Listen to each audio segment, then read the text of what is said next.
pozri, odlietajú vtáky. Rýchlo nenápadne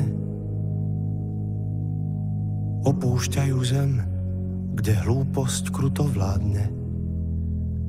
Zem smutných ľudí, ktorí nemajú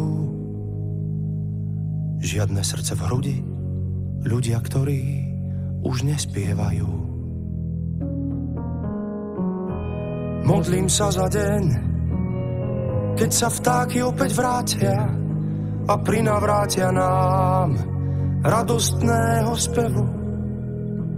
Dosť bolo smutných ľudí, dosť bolo plaču revu, dosť bolo tých, ktorí iných zo strachu z kože derú. Hey.